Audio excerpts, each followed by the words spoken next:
and welcome to Full Metal Mayhem, a unique look at some of the most entertaining and sometimes downright weird motor racing that England has to offer.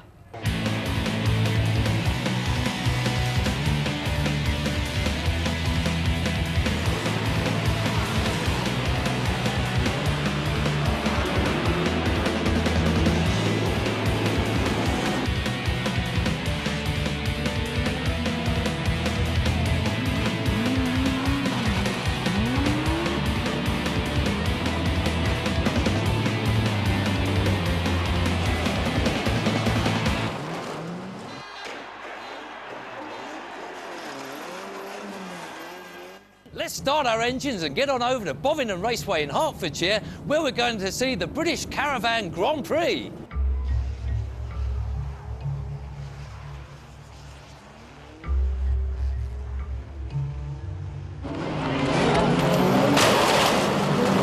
Absolute mayhem. It's just wild out there.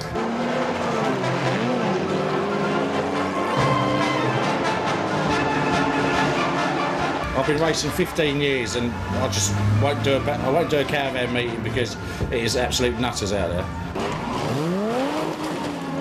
By the end of the first lap, it'll be just a chassis, no caravan, just wheels.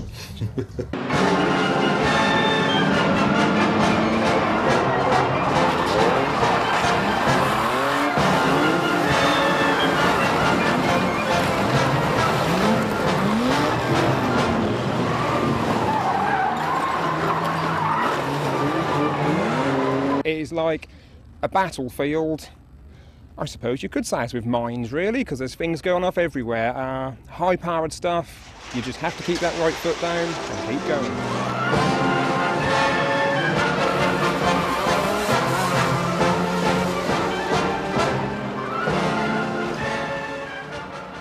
We've all sat behind the odd caravan on our way to the seaside at some stage in our lives. As the happy camper plods along at 30 miles an hour for mile after mile after mile, thoughts turn from that pleasant day down at the coast to acts of premeditated automotive murder as normally sedate drivers consider ways of getting past that road-hogging duo that have very little to do with the highway code. Of course, in reality, we all sit tight for another 10 miles until a safe passing spot arrives and we wave a cheery two-fingered hand greeting to the caravaner. Revenge, however, is at hand. They may once have taken Auntie Joyce and Uncle Bert to the seaside at 15 miles an hour, but now they've been assigned to a far more furious pace for the British Caravan Grand Prix.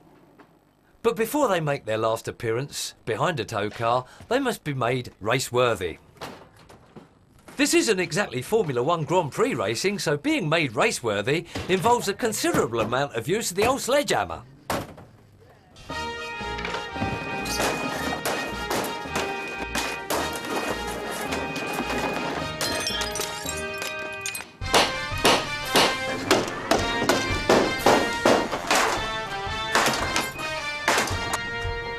He's ready. Well, it's totally different to any other type of racing whatsoever. There's no handling involved at all with caravan racing. You just put your foot down and hope that you hit something soft. Basically, you just put your harness on, take your brains out, put your foot down, and just go. It's no different to driving like on the M25 on a Monday morning, really. At the end of the day, you can have the biggest crash in the world and get out and shake the guy's hand, and that's what it's all about. Being able to get out and being able to shake his hand. Caravans are good because they just make such a mess, and we got to clear it up at the end of the day. It is mad. The tension mounts as the caravans are hitched to the back of the cars and the drivers have just a few moments to review their tactics before the race. A record crowd is champing at the bit, awaiting the main race of the day. Few will really care what those tactics are, just as long as there's plenty of crashes. Just take your brain out. That's the best way to do it. And close your eyes, that helps. Finally, the race gets underway and it's 10 laps of glory around this 300-metre circuit.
to the delight of the crowd, not many of the caravans make it through the first few laps.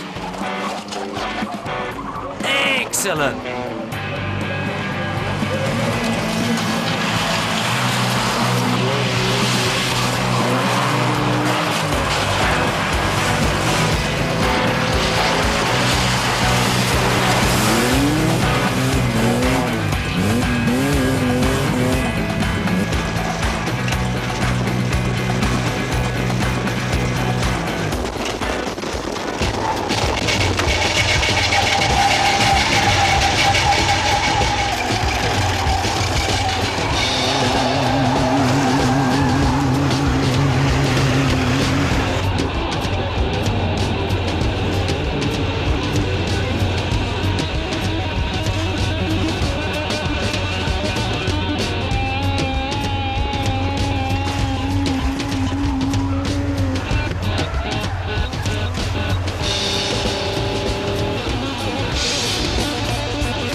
Eventually a winner emerges from the carnage, and on this occasion it's Julian Buck, or Bucky as he's known, who takes the top honour. Bless him.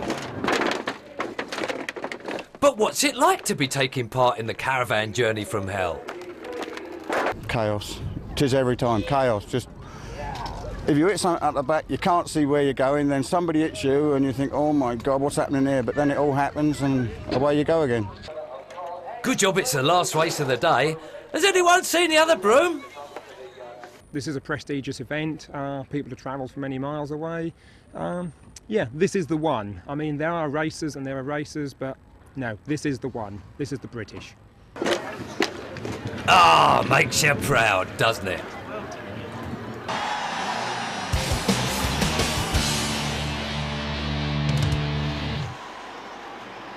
Taxis roaring around with no concern for the rules, hitting other cars and carrying on regardless, ramming their way through the pack to get to the front. Yes, it does sound like another afternoon in Piccadilly Circus, but actually it's the London taxi cab race, where for once all the drivers can do all the cutting up they like and the swearing, and it's all perfectly legal.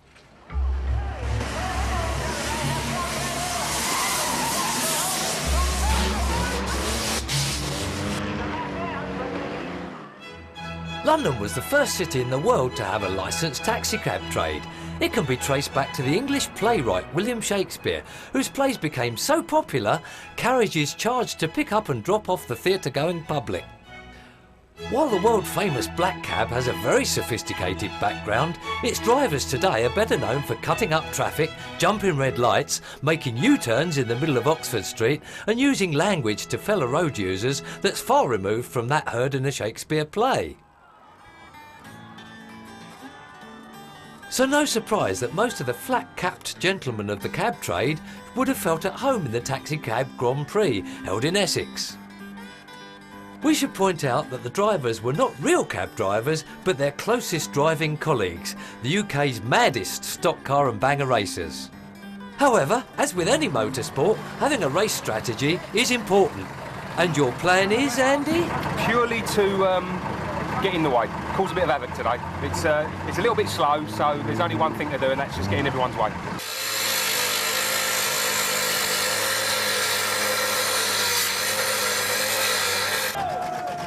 Following their transition from road warrior to track warrior, some 18 retired black cabs took to the circuit for their swan song.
On the day, driver John Randalls in taxi 207 avoided trouble and completed the 12 laps in a time just over 5 minutes and became winner of the London Taxicab Grand Prix. Amazingly, he managed to do so without swearing out the window at every passing car and without overcharging an American tourist by taking him on an extended tour of London en route to Heathrow Airport.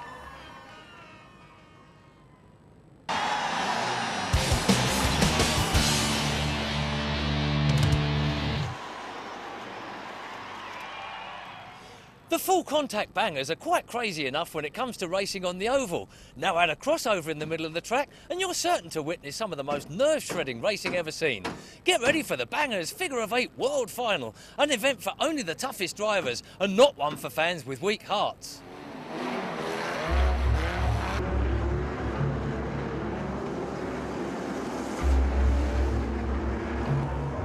Now, if you think that racing old cars around an oval circuit with the aim of deliberately battering them to pieces is pretty mad, how about adding the additional element of making them cross over in the middle of the track at full speed? Welcome to the world of Figure of 8 banger racing. As the name suggests, Figure of 8 involves the cars crossing in the centre of the track as a normal part of the race. Of course, normal is not really a term that can be applied to this style of racing, and indeed anyone who is prepared to strap themselves into a car and then brave the oncoming traffic in the centre is probably far from normal themselves. On the Figure of 8 circuit, you've got cars coming towards you, both driver's side and passenger side, at mainly flat out speed in sort of second gear, so you're looking at impacts of sort of 50 mile an hour thereabouts. Obviously the cars are well built, we have got a lot of protection around us, but there unfortunately is injuries now and again with it.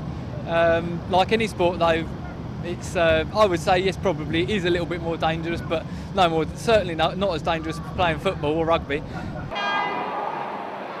Nonetheless, Speedworth South sees massive grids of cars and drivers prepared to do just that at Wimbledon Stadium for the annual World Figure of 8 Banger Championship. This event is definitely not for faint-hearted fans or drivers, as the cars miss each other by mere inches on the centre crossover. When you're sitting on a roller coaster, waiting to go on a roller coaster, and that you get that feeling, that dry mouth feeling, and the sensation that you're going to do something that's not natural to the body. That's the best way of describing it. It's not a natural thing to do, to be racing around in cars or being spun into corners or hitting fences at silly speeds. It's just a buzz because it's so out of the ordinary to everyday life. Missing the other car is not something banger racers really like to do, so it doesn't take too much imagination to figure out that the end result is plenty of very bent cars by the end of the evening's racing.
And at the end of the evening's mayhem, there can only be one winner, and on this occasion, it was Keith, Maverick Painter.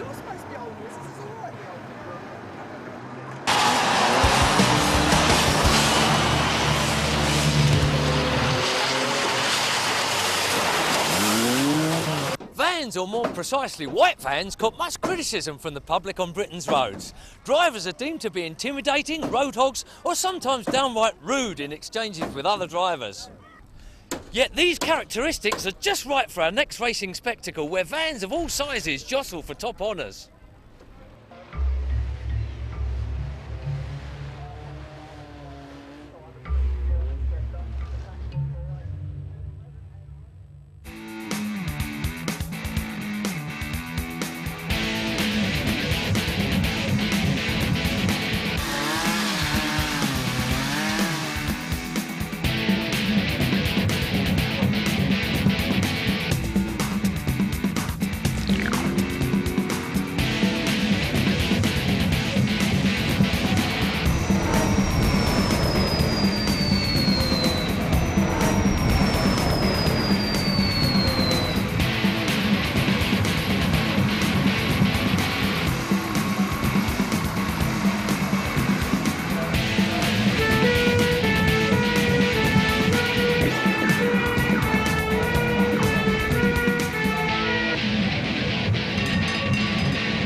Ever since the term white van man was coined back in 1997 by Sarah Kennedy on her BBC Radio 2 programme, van drivers up and down the country have taken on the mantle of what sociologists refer to as folk devils.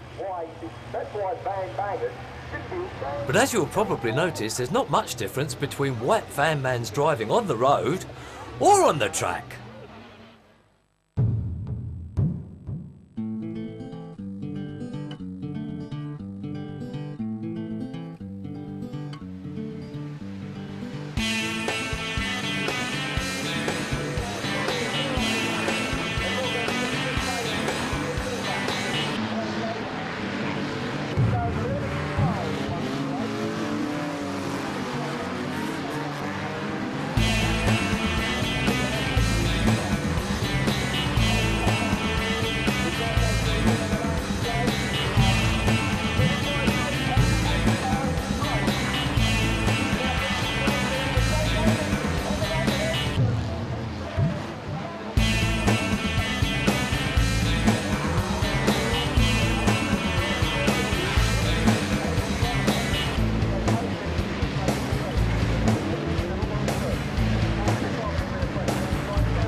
Some people may think the drivers for our next event are completely mad, or perhaps they've just got nerves of steel. whatever their motivation, it's always a pretty spectacular result.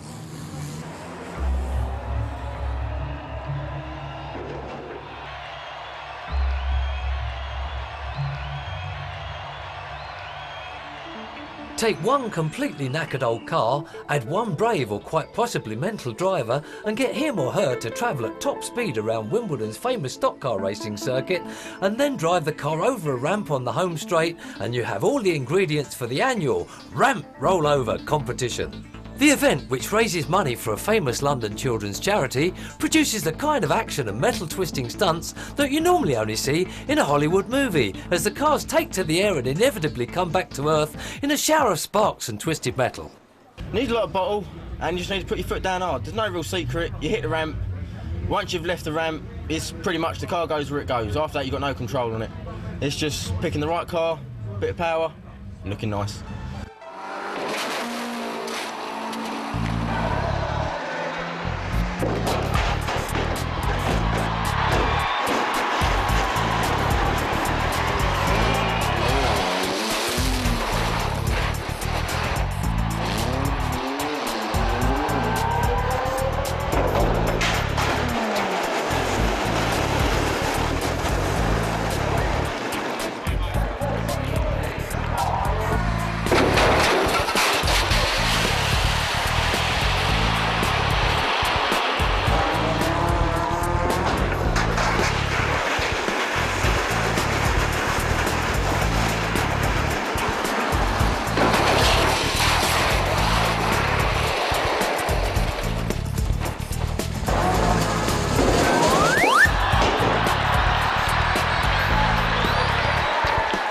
First of all, you hope you don't lose it, because everyone's staring at you. Just to keep it as fast as you can, and hit the ramp on the one wheel, on the passenger side, and hold on.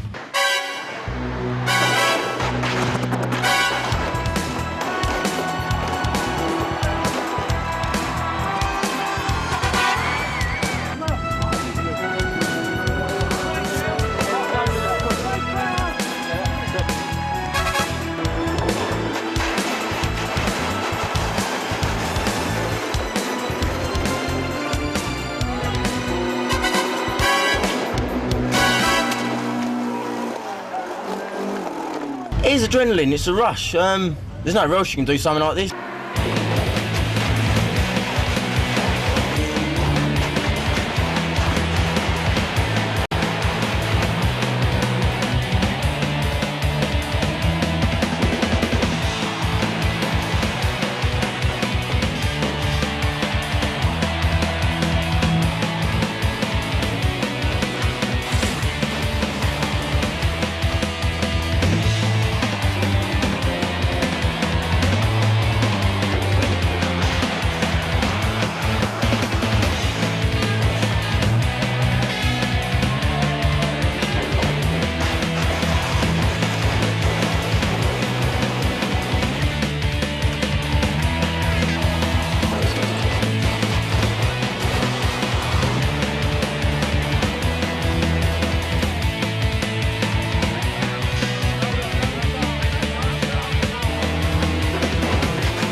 While most racing drivers dread rolling their cars over, this bunch of nutters, brave drivers, seem to live for it, bringing out an incredible array of cars for the event, which has seen Porsches, Lancias and even the humble VW Beetle leaving terra firma as the drivers raise the hairs on the audience's necks as well as money for a deserving cause.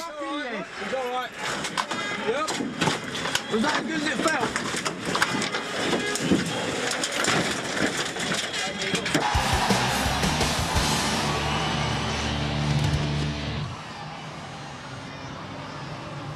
The three-wheeled Reliant Robin was never going to be blessed with the lightning-quick handling of a sports car, and it's always been a joke long before Del Boy got his dodgy hands on one. So what's the best thing to do with a car that's capable of rolling over at 5 miles an hour, handles like a wheelie bin full of concrete, and is about as strong as a Kleenex tissue? Race it, of course.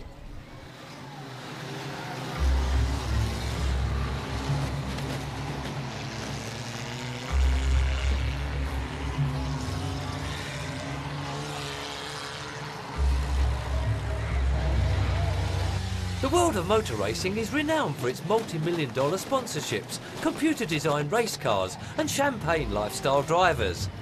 Then there's the Reliant Robin.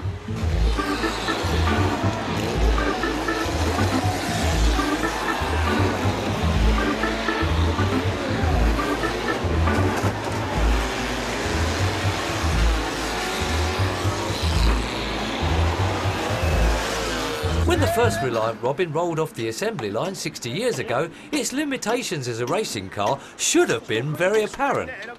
For a start, they only had 3 wheels, making cornering, shall we say, a little bit interesting to say the least. Beloved by drivers of a certain age, usually equipped with a furry wheel muff, these machines were early instigators of road rage, as the said drivers plodded along at 25 miles an hour, leaving a plume of oily smoke in their wake, and other drivers contemplated severe acts of violence to get past them.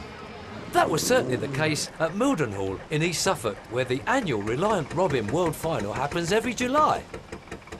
The action may not have been fast, but it certainly was furious. Needless to say, classic car enthusiasts are not lining up with open checkbooks for the Reliants, so one of the great attractions is that they're cheap to get hold of and simple to get ready to roll. Sorry, to race. They're coming up in prices. They're coming up average, you can pay 20 quid plus sort of thing nowadays, and it's getting quite scarce in some places.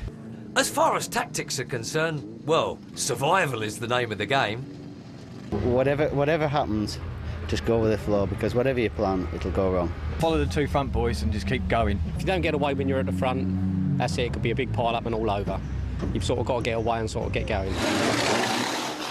Typical of a British summer afternoon, conditions were somewhat overcast, with the odd shower, which made the oval racing circuit especially slippery. Excellent! As soon as the race got underway, that seemed to be the case, for Mildenhall Stadium soon began to resemble a graveyard for Reliance.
The engine on the Reliant is a mere 650cc, so while the high-speed crashes aren't really possible, plenty of collisions and rollovers are. Lovely!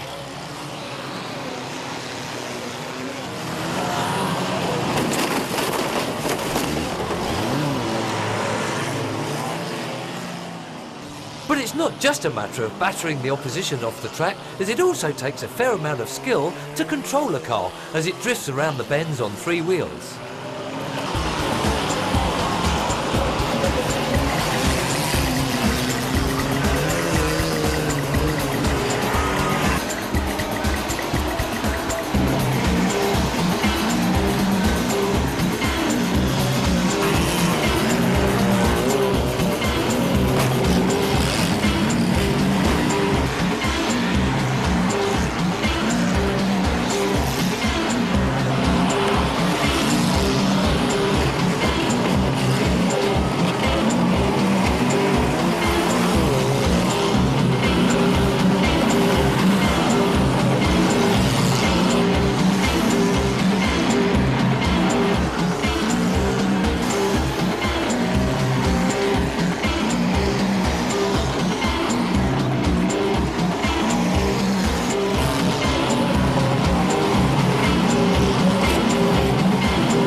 Major Nelson crossed the line first in this event, and the plastic pigs, as the Robins are affectionately known, proved the old adage about flying pigs wrong.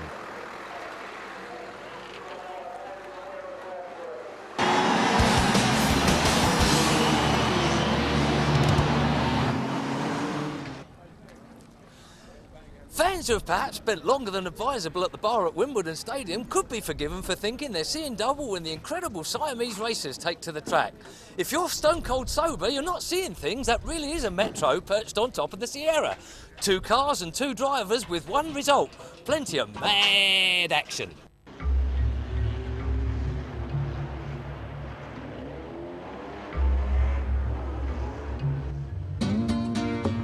If you think that the world of full metal mayhem racing is weird enough when the drivers are competing in single cars, wait till you take a look at the Siamese racers.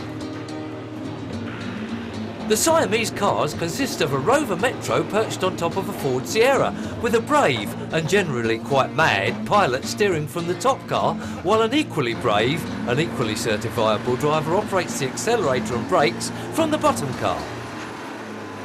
Put simply, downstairs is for pedalling, upstairs is for steering. Thanks, Phil. Believe it or not, Phil's a policeman, hence the name on the side of his car, Plod. If only all coppers had such a sense of fun, normal life would be much more interesting. Needless to say, handling's not on par with a Formula 1 Ferrari, so plenty of interesting racing action is on the cards when these bizarre machines attempt to navigate their way round Plough Lane.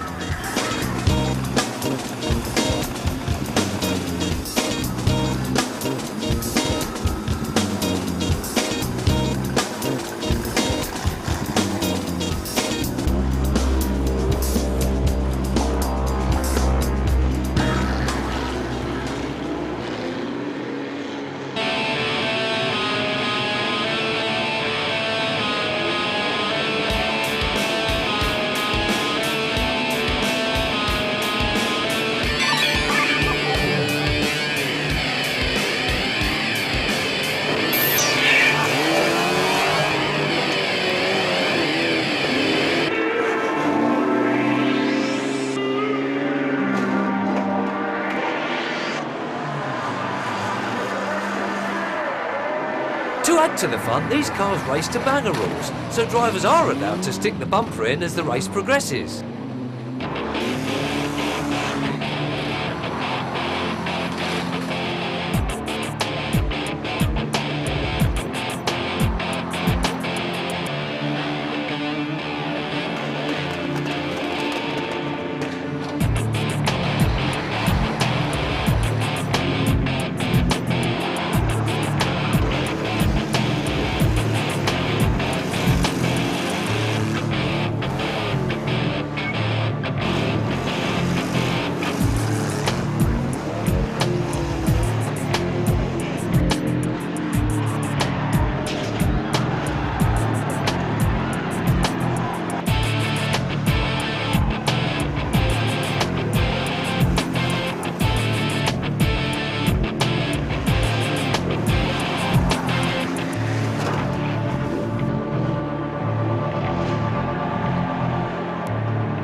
The Siamese racers provide almost unbelievable racing, but in these politically correct times, it's only a matter of time before the promoter, Speedworth South, has to put them in the racing programme as conjoined cars suffering from restricted handling disorder.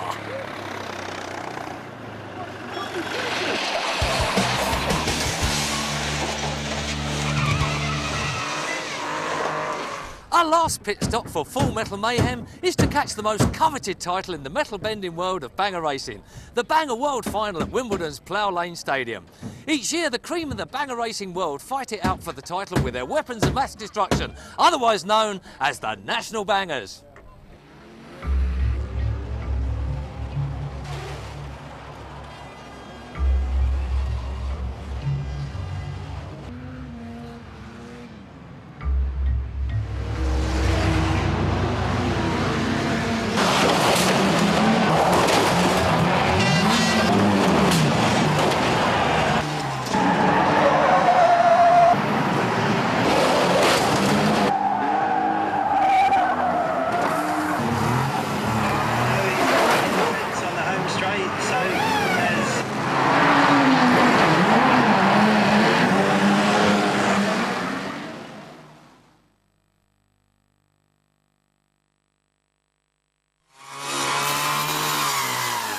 Go on, admit it. You watch Formula One hoping to see a big pile-up, don't you?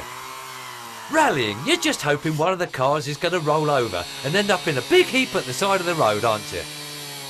Well, here's a sport where crashes, rollovers and more action in one race than you'll see in a whole season's Formula One racing is guaranteed.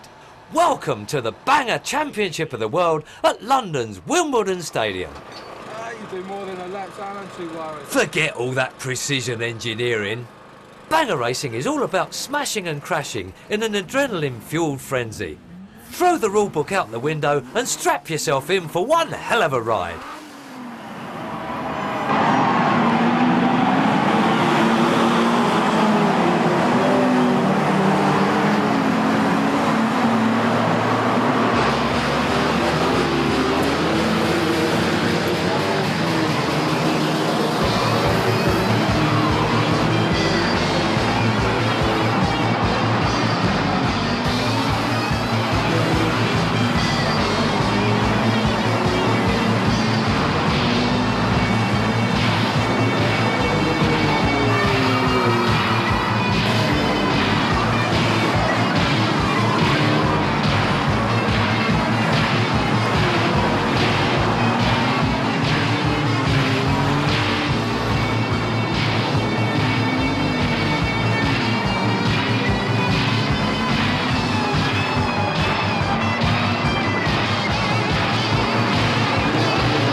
The battle is open to unlimited engine capacity bangers, and it draws the biggest names from the racing world for a chance to compete for this prestigious title.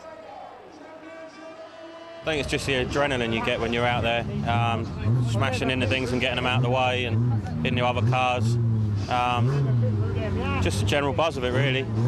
At this event, Mark tried to defend his title against a horde of drivers, all determined to smash their way through to the front of the pack and add their name to the most sought-after trophy in banger racing. Pride was clearly at stake in this ultimate challenge, and the cars were presented with paintwork that wouldn't be out of place on a show car. Sadly, all of these beautifully turned out machines were reduced to scrap metal by the end of the night.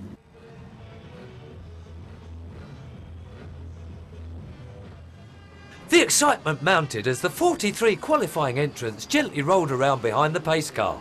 However, this was the calm before the storm, and the second the pace car pulled away, full metal mayhem reigned.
The crowd roared their approval as metal clashed and smoke billowed from the early casualties.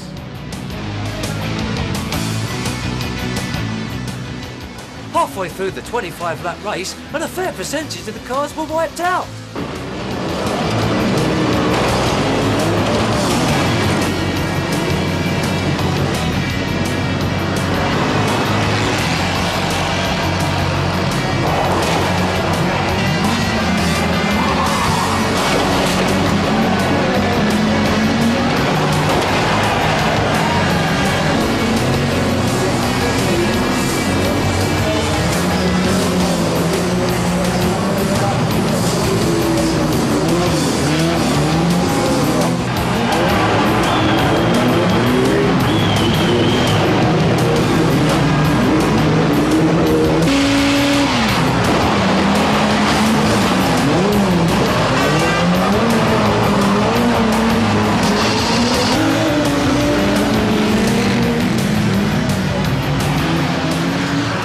race continued, the field of drivers diminished, but the lead changed continually right up to the end.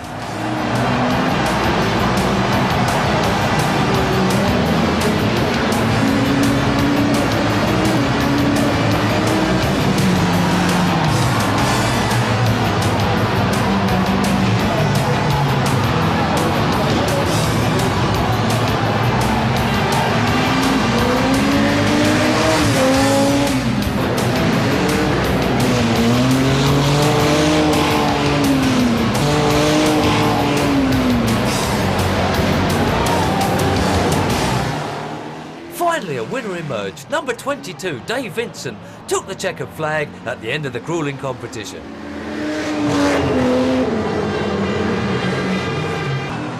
But for Dave, a car breaker from Cambridgeshire, what did it mean to become world champion?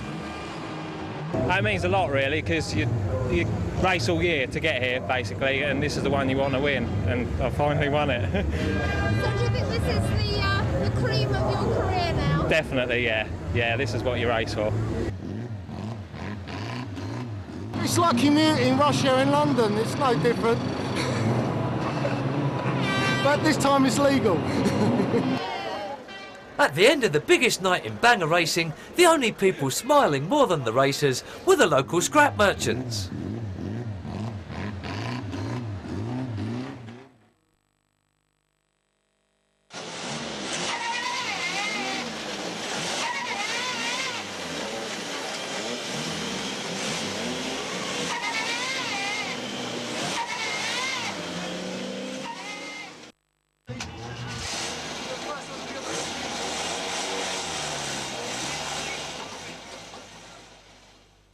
Just take your brain out.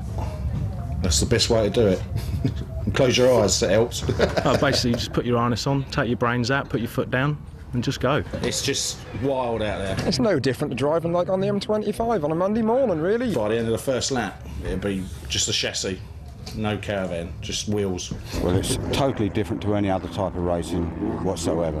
There's no handling involved at all with caravan racing.